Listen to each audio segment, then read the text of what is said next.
한소라 씨, 무슨 일입니까?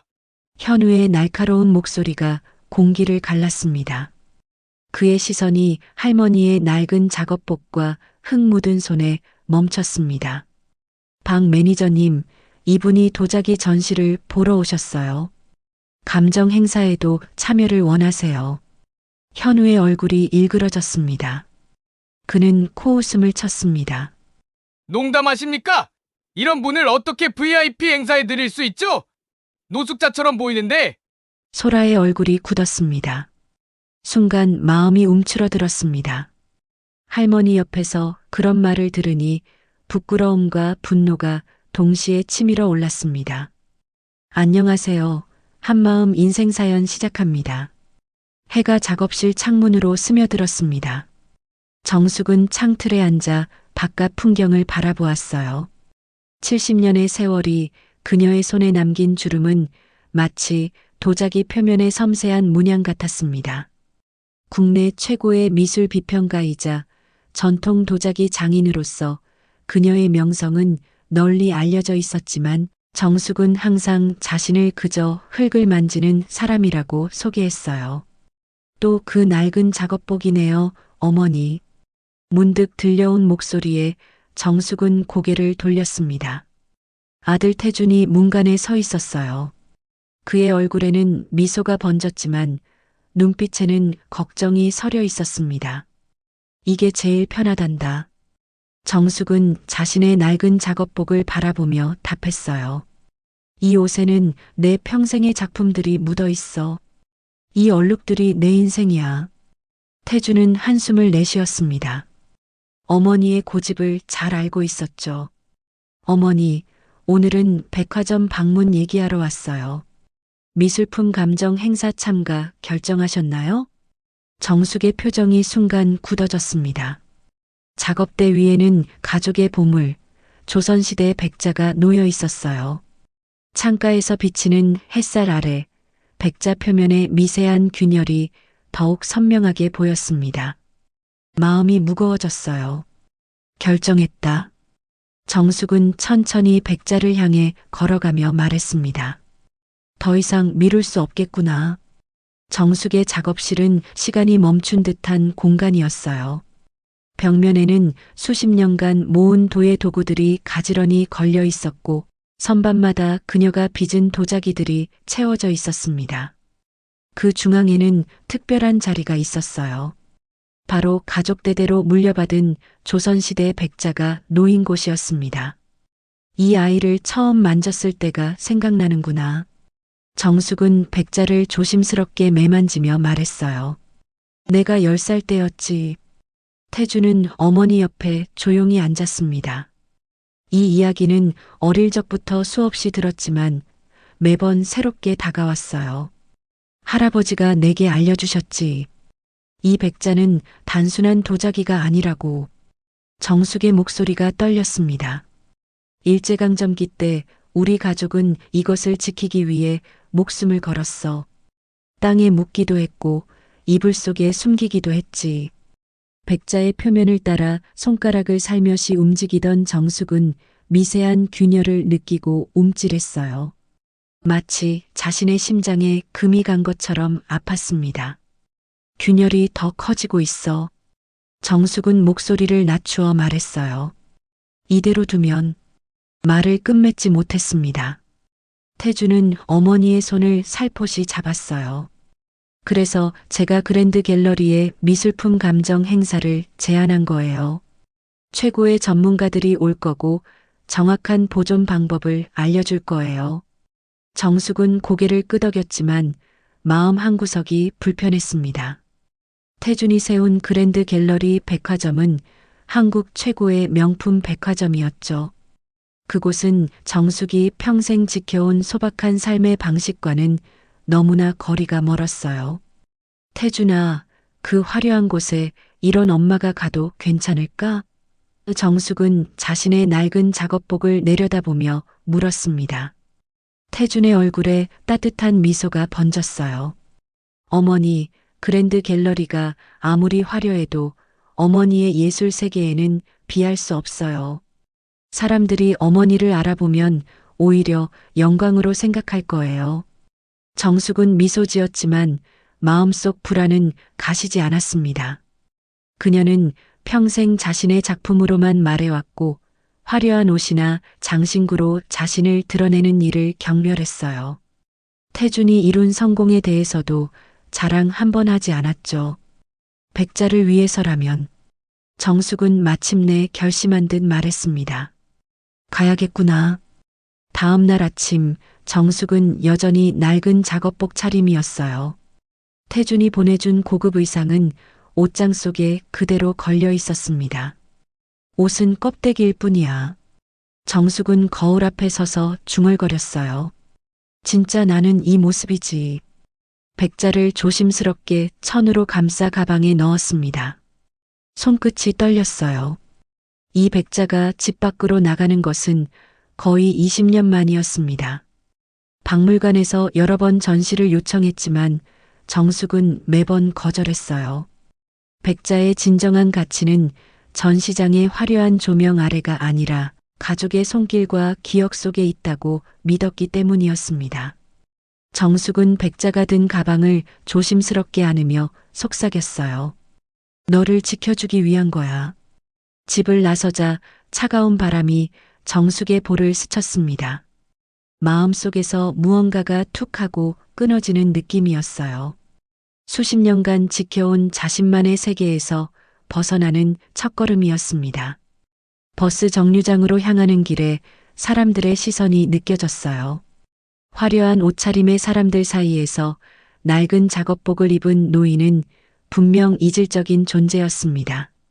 하지만 정숙은 당당했어요. 그녀의 손에는 백화점의 어떤 명품보다 값진 보물이 들려 있었으니까요. 버스에 오르며 정숙은 생각했습니다. 태준이가 일군 세계를 보러 가는구나.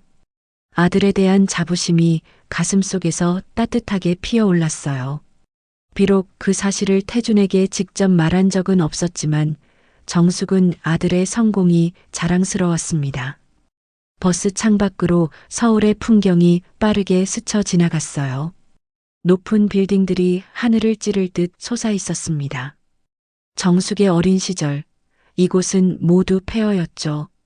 전쟁으로 모든 것이 파괴된 도시에서 그녀는 흙을 빚으며 희망을 만들어냈습니다. 세상이 참 많이 변했구나.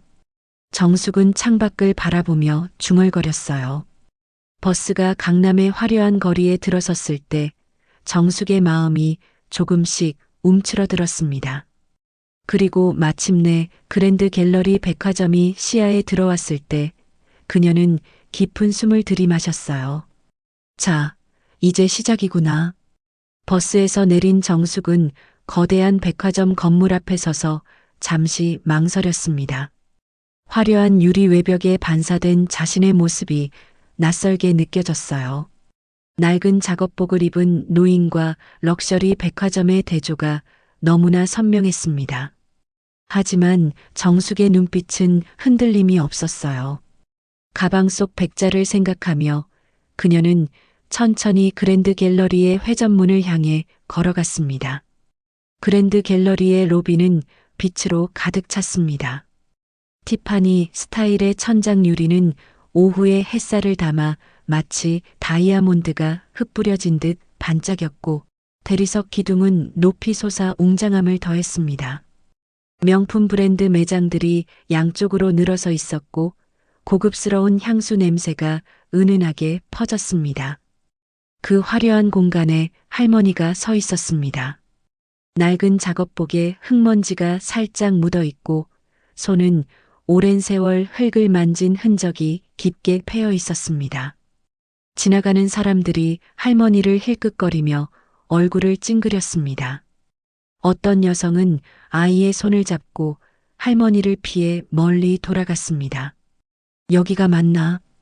할머니는 중얼거리며 주변을 둘러보았습니다. 화려한 공간 속에서 낯설음과 이질감이 전해졌지만 할머니의 눈빛은 흔들림 없이 담담했습니다. 그때였습니다. 안녕하세요. 무엇을 도와드릴까요? 상냥한 목소리가 들렸습니다. 할머니 앞에 서 있는 젊은 여성은 그랜드 갤러리의 유니폼을 단정하게 입고 있었습니다. 이름표에는 한소라라고 씌어 있었습니다. 소라의 미소는 진심이 담겨 있었습니다. 30 초반의 나이에 짧게 자른 단발머리와 또렷한 눈매가 인상적이었습니다. 대학에서 예술 경영을 전공했고 서민 출신으로 장학금으로 학업을 마쳤다는 사실은 그녀의 겸손한 태도에서도 느껴졌습니다. 도자기 전시를 보러 왔어요. 할머니가 말했습니다. 소라는 눈 하나 깜짝하지 않고 환하게 웃었습니다. 다른 직원들이라면 할머니의 낡은 옷차림을 보고 눈살을 찌푸렸을지도 모르지만 소라는 달랐습니다. 명품 도자기 전시회 말씀이시죠? 제가 안내해 드릴게요. 이쪽으로 오시겠어요? 소라는 할머니를 향해 정중하게 팔을 내밀었습니다. 할머니는 잠시 놀란 표정을 지었습니다. 차별 없이 자신을 대하는 소라의 진정성이 마음에 와닿았습니다. 고마워요, 아가씨. 이렇게 친절하게 대해주다니. 두 사람은 나란히 걸었습니다. 백화점 내부의 복도를 지나며 벽에 걸린 현대 미술 작품들을 지나갔습니다. 저 작품은 균형이 아쉽네요. 색감은 좋은데 구도가 어색해요. 할머니의 말에 소라가 놀란 눈으로 바라보았습니다. 할머니, 미술에 관심이 많으신가 봐요? 오래전부터요.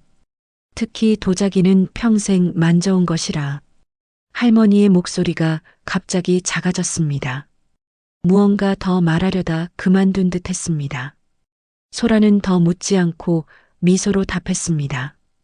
이제 곧 전시장이에요.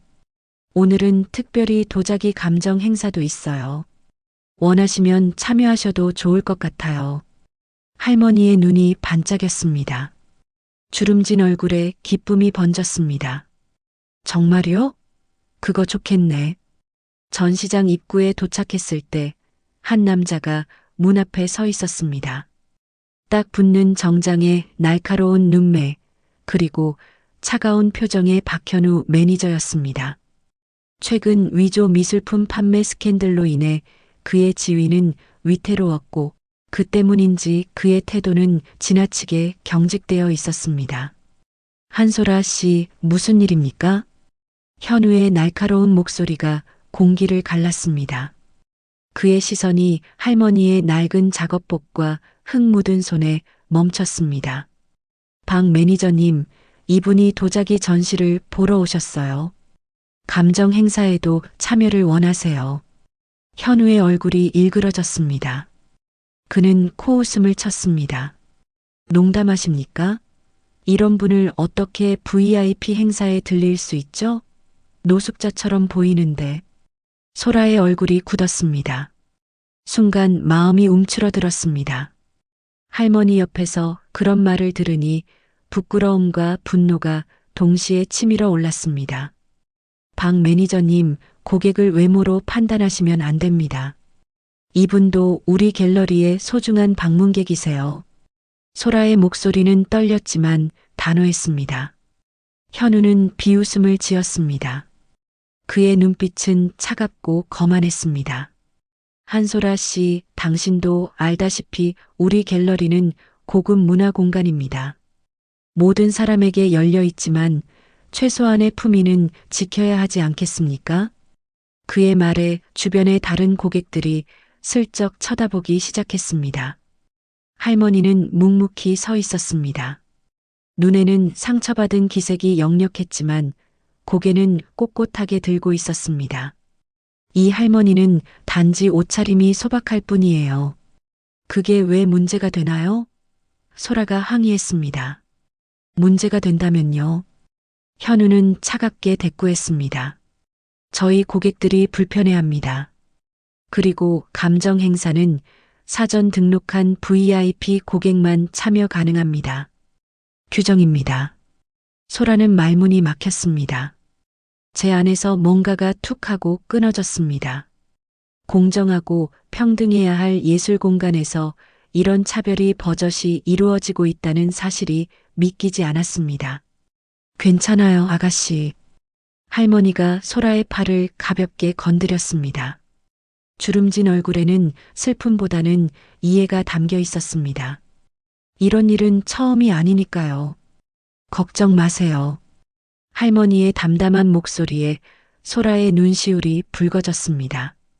이런 상황에도 오히려 자신을 걱정해주는 할머니의 마음씨가 가슴을 파고들었습니다. 아니에요, 할머니. 이건 잘못된 거예요. 제가 다시 한번 말씀드릴게요. 소라는 깊은 숨을 들이마시고 현우에게 다시 다가갔습니다. 손은 떨렸지만 목소리는 단단했습니다. 박 매니저님, 제발 다시 생각해 보세요. 이분은 도자기에 대해 많은 지식을 가지고 계세요. 아까 현대 미술 작품에 대한 평가도 전문가처럼 정확했어요. 현우는 짜증스럽게 한숨을 내쉬었습니다. 한소라 씨, 당신 지금 내 판단에 이의를 제기하는 겁니까? 내가 누군지 잊으셨습니까? 그의 목소리는 얼음장처럼 차가웠습니다. 소라는 잠시 주저했습니다. 이 순간 자신의 직업이 위태로워질 수도 있다는 것을 알았습니다.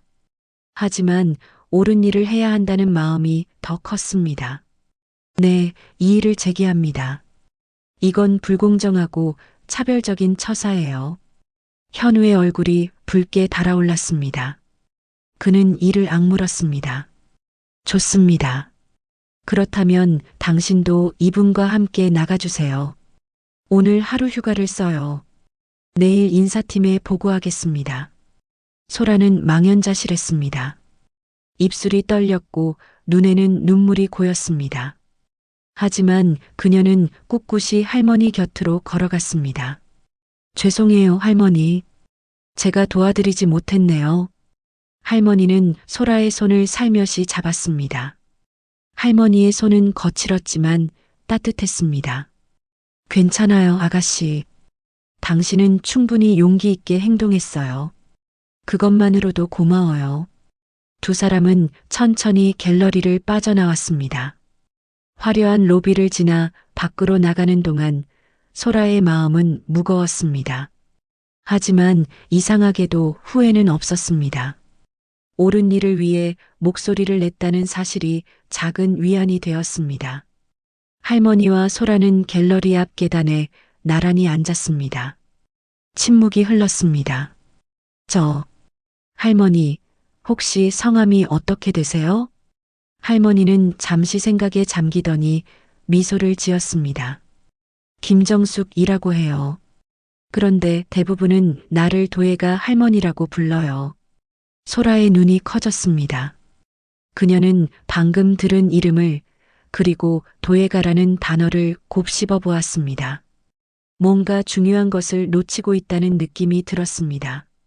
백화점 로비의 소파에 앉은 정숙의 손이 떨렸습니다. 휴대폰을 꺼내들며 마음이 무거워졌어요. 아들에게 전화를 걸어야 한다는 생각에 가슴이 조여들었습니다. 태준이를 이런 불편한 상황에 끌어들이고 싶지 않은데 정숙은 깊은 숨을 내쉬었습니다. 그래도 이번 일은 그냥 넘길 수 없었어요. 사람들의 무례함보다 더 견딜 수 없었던 것은 진정한 예술품이 모욕당하는 상황이었습니다. 수십 년간 자신의 영혼을 바쳐온 도자기 예술이 그렇게 무시당하는 것을 볼 수 없었어요. 떨리는 손가락으로 태준의 번호를 눌렀습니다. 통화 버튼을 누르는 순간 마음 한 구석이 무너져 내렸어요. 어머니, 무슨 일 있으세요? 태준의 목소리가 수화기 너머로 들려왔습니다. 정숙은 잠시 말을 잇지 못했어요. 목구멍까지 올라온 감정을 삼키느라 힘이 들었습니다. 태준아, 미안하구나. 이런 전화를 하게 되어서. 무슨 일이세요? 어디 아프세요? 아니, 그게 아니라. 정숙의 목소리가 떨렸습니다. 백화점 전시장에서 있었던 일인데 내가 좀 화가 났구나. 정숙은 아까 있었던 일을 직원들의 무례한 태도와 전문가로서 자신의 의견이 무시당한 상황을 자세히 설명했어요. 말을 마치자 전화기 너머로 깊은 침묵이 이어졌습니다. 어머니, 잠시만요. 제가 지금 바로 조치를 취하겠습니다.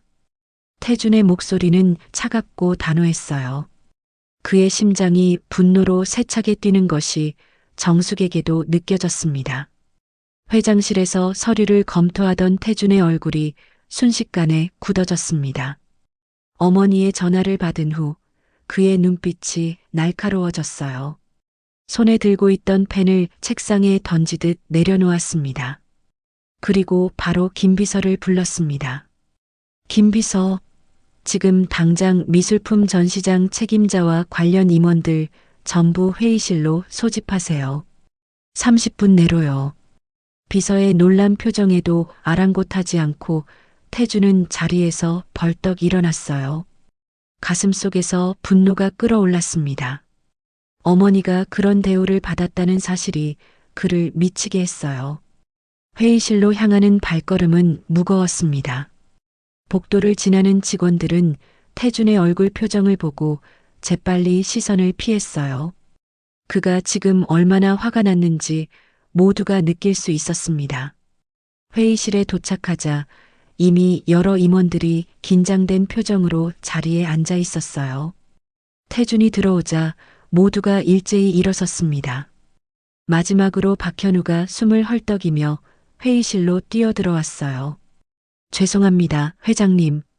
급한 미팅 중이었습니다. 태준은 대답 없이 차가운 시선으로 그를 바라보았습니다. 회의실 안의 공기가 얼어붙는 것 같았어요. 오늘 오전 우리 전시장에서 있었던 일에 대해 설명해 주시겠습니까? 박 부장님? 박현우의 얼굴에 당혹감이 스쳐 지나갔습니다. 그는 목을 가다듬었어요. 어떤 특별한 일 말씀이신지. 태준의 눈이 위험하게 빛났습니다. 오늘 오전 11시경 전시장을 방문한 70대 여성 고객에 관한 일입니다. 직원들이 그분을 어떻게 대했는지 말해보세요. 회의실 안에 무거운 침묵이 내려앉았어요. 박현우는 당황한 듯 다른 직원들을 쳐다보았습니다. 혹시 말씀하시는 분이. 태준이 테이블을 3개 내리쳤습니다. 탁자 위에 놓인 물잔이 흔들렸어요. 그분이 누군지 아십니까? 모든 사람의 얼굴이 창백해졌습니다. 아무도 대답하지 못했어요. 그분은 바로 제 어머니 김정숙 교수님이십니다. 갑작스러운 폭로에 회의실이 술렁였어요. 박현우의 얼굴이 하얗게 변했습니다. 그분이 회장님의 어머니였습니까? 태주는 천천히 고개를 끄덕였습니다. 그리고 차분하지만 단호한 목소리로 말했어요. 단순히 제 어머니라서가 아닙니다. 김정숙 교수님은 국내 최고의 미술 비평가이자 도자기 전문가이십니다. 서울대에서 30년 넘게 미술사를 가르치셨고 국제 도자기 학회 회장을 역임하셨죠. 세계적으로 인정받는 전문가이신데 우리 직원들이 그분을 무시했다는 겁니다. 임원들의 얼굴에 공포가 스쳐 지나갔어요. 박현우는 자리에서 일어나 고개를 깊이 숙였습니다. 정말 죄송합니다, 회장님. 저희가 알지 못했습니다. 태준의 눈빛이 차갑게 빛났습니다. 그게 더 큰 문제입니다. 고객이 누구든 그들의 의견을 존중해야 합니다. 특히 전문성을 갖춘 분들의 말씀은 더욱 귀 기울여야 하고요. 다음 날이었습니다. 회장실 안은 숨막힐 듯 조용했습니다. 태준의 눈빛은 평소보다 깊고 무거웠습니다. 박현우 씨, 들어오세요. 문이 열리자 현우가 고개를 숙인 채 들어왔습니다. 어깨가 축 처져 있었고 평소 자신만만하던 모습은 온데간데 없었어요. 앉으세요. 태준의 목소리는 차분했지만 그 안에 단단한 결의가 담겨 있었습니다. 현우는 의자 끝에 조심스럽게 앉았어요. 박현우 씨, 이번 일에 대해 어떻게 생각하시나요? 죄송합니다. 변명의 여지가 없습니다. 어떤 처벌도 달게 받겠습니다. 현우의 목소리가 떨렸습니다. 태주는 잠시 침묵했습니다. 그리고 천천히 입을 열었어요. 징계위원회에서 결정이 났습니다. 정직 3개월입니다. 현우의 얼굴이 하얗게 질렸습니다. 하지만 태준의 말은 끝나지 않았어요. 하지만 특별 임무를 하나 드리겠습니다. 네. 현우가 고개를 들었습니다. 놀란 눈빛이었어요. 우리 백화점에서 새로운 프로젝트를 시작합니다. 문화사랑방이라고 해요. 노인분들과 소외계층을 위한 문화 프로그램입니다. 태준의 목소리에 따뜻함이 스며들었습니다. 박현우 씨가 이 프로그램의 담당자가 되어주세요. 진심으로 사람을 섬기는 마음을 배워보세요. 현우의 눈가에 눈물이 맺혔습니다. 예상치 못한 기회였어요. 해고가 아닌 새로운 시작이었습니다. 이 기회를 놓쳐선 안 된다고 생각했어요. 현우가 나가자 이어서 소라가 회장실로 들어서고 있었습니다. 그녀의 얼굴에는 여전히 긴장감이 남아 있었어요. 소라 씨, 수고 많으셨습니다. 태준이 따뜻하게 미소 지었습니다. 이번 일로 많은 것을 배웠습니다. 소라 씨의 용기와 정직함이 우리 회사의 진정한 가치를 지켜주었어요. 소라의 마음이 따뜻해졌습니다. 그동안의 고민과 두려움이 눈 녹듯 사라지는 기분이었어요. 팀장으로 승진을 제안합니다. 새로운 문화사업팀을 이끌어주세요. 정말인가요? 소라의 목소리가 떨렸습니다. 기쁨과 놀라움이 한꺼번에 밀려왔어요. 당신이야말로 우리가 추구하는 가치를 보여준 사람입니다. 태준의 말에 소라는 깊이 고개를 숙였습니다. 가슴 깊은 곳에서 뜨거운 감정이 올라왔어요. 그날 오후 태준은 어머니를 찾아갔습니다. 정숙은 차를 우리고 계셨어요. 어머니, 안녕하세요. 어머니의 얼굴에 따뜻한 미소가 번졌습니다. 어머니, 그 직원 말인데요. 태준이 조심스럽게 말을 꺼냈습니다. 해고했니? 어머니의 눈빛이 예리해졌습니다. 아니요. 특별 임무를 주었습니다. 잘했구나. 어머니가 고개를 끄덕였습니다. 그 순간 태준의 마음이 한결 가벼워졌어요. 사람은 누구나 실수를 하지. 중요한 건 그 실수에서 무얼 배우느냐지. 어머니의 목소리는 부드러우면서도 깊은 울림이 있었습니다. 그 직원도 이번 일로 많은 걸 깨달았을 거다. 사람을 함부로 대하면 안 된다는 걸. 태준은 어머니의 말에 깊이 공감했습니다. 어머니의 지혜가 마음 깊숙이 스며들었어요. 어머니, 우리 백화점에서 문화 프로그램을 시작하려고 해요. 어머니 같은 분들을 위한 프로그램이에요. 그래, 그거 참 좋은 생각이다. 어머니의 눈이 반짝였습니다. 예술은 누구에게나 열려 있어야 해. 나이도, 돈도, 겉모습도 상관없이 말이지. 다음 날 백화점 임원회의가 열렸습니다. 태준은 직원들 앞에서 새로운 비전을 발표했어요. 우리는 단순히 물건을 파는 곳이 아닙니다. 사람들의 마음을 따뜻하게 하는 공간이 되어야 해요. 임원들의 얼굴에 진지함이 스며들었습니다. 문화사랑방 프로젝트를 통해 소외받는 분들에게 예술의 즐거움을 선사하겠습니다. 나이와 경제력에 상관없이 모든 분들이 문화를 향유할 수 있도록 말이에요. 회의실 안에 감동의 물결이 일었습니다. 태준의 진심이 모든 사람에게 전해졌어요. 우리의 진정한 가치는 매출이 아닙니다. 사람을 얼마나 따뜻하게 대하느냐에 있어요. 그 순간 모든 직원들의 마음에 새로운 다짐이 싹 텄습니다. 한편 소라는 새로운 팀을 꾸리며 바쁜 나날을 보냈습니다. 문화사업팀의 첫 번째 프로젝트가 문화사랑방이었어요.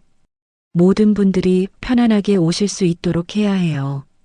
소라의 목소리에는 확신이 담겨 있었습니다. 그녀는 이 프로젝트가 얼마나 의미 있는 일인지 잘 알고 있었어요. 백화점은 서서히 변하기 시작했습니다. 단순한 쇼핑 공간에서 사람들의 마음을 치유하는 따뜻한 공간으로 바뀌어 가고 있었어요. 태주는 사무실 창가에 서서 이 모든 변화를 지켜보았습니다. 마음 한구석이 뿌듯하고 따뜻했어요. 진정한 성공은 사람을 행복하게 만드는 것이구나. 그의 가슴에 새로운 꿈이 자라나고 있었습니다. 모든 사람이 소중히 여겨지는 세상을 만드는 꿈이었어요. 한 달이 지났습니다. 그랜드 갤러리 백화점 4층에는 이전과는 완전히 다른 공기가 흐르고 있었어요. 문화사랑방이라는 이름의 공간은 백화점의 새로운 심장이 되었습니다. 오늘도 문화사랑방은 활기찼어요. 나이와 배경이 다른 사람들이 한데 어우러져 웃음소리가 가득했습니다. 한쪽에서는 김정숙 할머니가 도자기 강좌를 진행하고 있었어요. 할머니의 손끝에서 흙이 마법처럼 변해가는 모습에 참가자들은 숨을 죽이고 지켜보고 있었습니다. 자, 흙을 느껴보세요. 이 흙이 여러분에게 말을 걸어올 거예요. 할머니의 부드러운 목소리가 공간을 채웠어요. 참가자들의 눈에는 경이로움이 가득했습니다. 그 모습을 지켜보던 현우의 입가에 미소가 번졌어요. 한 달 전만 해도 상상할 수 없었던 광경이었습니다. 현우는 깊은 숨을 들이마셨어요. 현우 씨, 오늘도 수고 많았습니다. 정숙은 수업을 마치고 다가왔어요. 현우는 마음이 따뜻해지는 것을 느꼈습니다. 네, 할머니. 이제 이곳이 제일 편해요. 현우의 말에 정숙의 눈가에 주름이 깊게 패였어요. 그때 이태준이 커피 2잔을 들고 다가왔습니다. 어머니가 이렇게 행복해 보이시니까 너무 기분이 좋네요. 이태준이 웃으며 말했어요. 현우는 잠시 침묵했습니다. 마음속에서 무언가가 울컥 올라왔어요. 할머니, 회장님, 정말 죄송했어요. 제가 얼마나 어리석었는지. 목소리가 떨렸어요. 현우의 눈에 눈물이 고였습니다. 할머니가 주름진 손으로 현우의 손을 꼭 잡아주셨어요. 사람은 누구나 실수를 해요.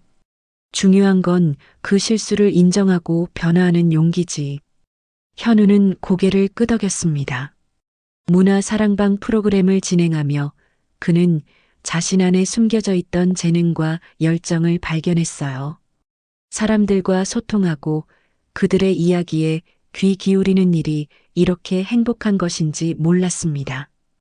현우는 깊은 숨을 내쉬었어요. 이제 그는 알고 있었습니다.